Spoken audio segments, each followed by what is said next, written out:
Hi అండి, welcome back to crazy Munni వంటలు. అందరు బాగున్నారండి? నేనైతే చాలా బాగున్నాను. ఇవాళ మన కర్రీ అయితే క్యారెట్ ఫ్రై అండి. మీలో క్యారెట్ ఫ్రై ఎంతమందికి ఉందో నాకైతే కన్ఫామ్గా అయితే కామెంట్ పెట్టండి. లేట్ చేయకుండా వీడియోలోకి అయితే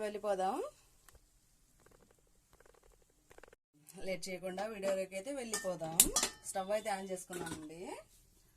స్టవ్ ఆన్ చేసుకొని మంచిగా అయితే ఆయిల్ వేసేసుకుందాం. ముందుగా క్యారెట్ ఫ్రైకి కొంచెం ఎక్కువ పట్టిద్దండి ఆయిల్. ఎక్కువ వేసుకోండి, కొంచెం ఒక స్పూను ఎక్కువ వేసుకొని మనకు కావాల్సినవండి ఏం లేదండి, మామూలుగా దొండకాయ ఫ్రై చేసుకున్నట్టే క్యారెట్ అయితే అది చూడండి ఇలా కోసేసుకున్నాను. ఆనియన్స్ కూడా 2 గడ్డలు అయితే కోసేసుకున్నానండి. 2 ఉల్లిపాయలు కోసేసుకోవాలి.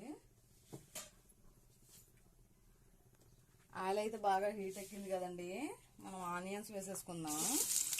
ఆనియన్స్ ఫ్రై అవ్వాలండి బాగా. చూడండి, ఆనియన్స్ వేసుకొని ఫ్రై చేసుకున్నాను. దీన్ని మంచిగా ఇలా ఫ్రై అవ్వాలండి.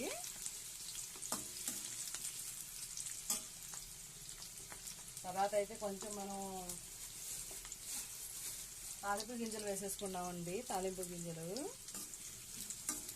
అవి కూడా ఫ్రై అవ్వనిద్దాం.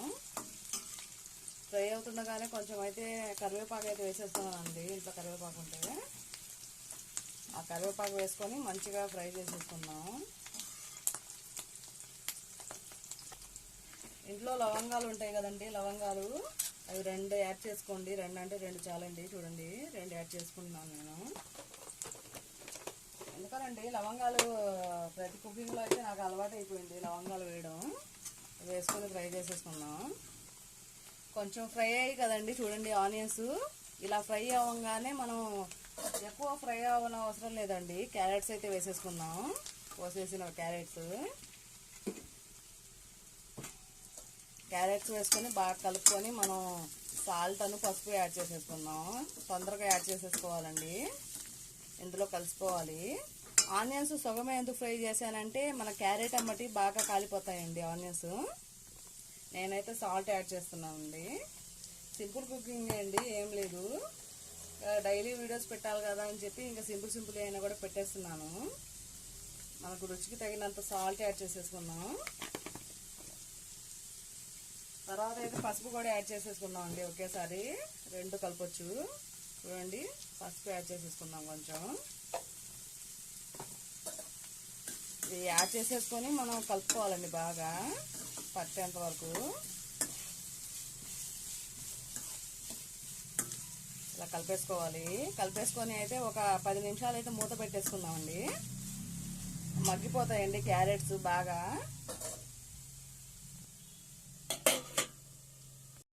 చూడండి, బాగా అయితే ఫ్రై అయిపోయిందండి. కొంచెం మనం మూత పెట్టాం కదండి, మూత పెట్టిన తర్వాత మగ్గిపోయింది బాగా. ఆయిల్ అయితే కొంచెం ఎక్కువే ఉండనివ్వండి, చిన్నపిల్లలకి అన్నంలో కలుపుకోవడానికి బాగుండిద్ది. కొంచెం ఎక్కువ ఉండాలండి దీంట్లో. డైట్ ఫాలో అయ్యే వాళ్ళైతే అసలు ఉడకబెట్టుకొని మనం కొంచెం ఆయిల్ వేసేసుకొని అయితే చేసేసుకోవచ్చు. చూడండి, ఆల్మోస్ట్ అయితే ముక్క అయితే ఉడికిపోయిందండి. దొండకాయ ఉడికినట్టేనండి. చూడండి, మెత్తగా అయిపోయింది. మనమైతే ఇంకా కారం యాడ్ చేద్దాం. కొంచెం కారం యాడ్ చేద్దామండి. కొంచెమే వేసేసుకోండి. క్యారెట్లో ఎక్కువగా ఉన్నా కూడా పిల్లలు తినరు. కొంచెం తీయగా ఉండిద్దండి క్యారెట్, కాస్త స్వీట్నెస్గా ఉండిద్ది కదా. ఇంట్లో హస్బెండ్ తినరు, తీయగా ఉంటే మాత్రం ఇంకొంచెం వేసేసుకోండి కారం. వేసేసుకొని చిన్నుల్లిపాయ ఒకటి దంచి వేసేసుకోండి. చూడండి, చిన్నుల్లిపాయ దంచి వేసేసుకుంటున్నానండి. ఒకటి దంచి వేసేసుకొని కొంచెం ఆయిల్ ఫ్రై అవ్వనివ్వండి దాన్ని. అంతేనండి. Thanks for watching and my videos అండి. తప్పకుండా అయితే సబ్స్క్రైబ్ అయితే చేసేసుకోండి. బాయ్ అండి.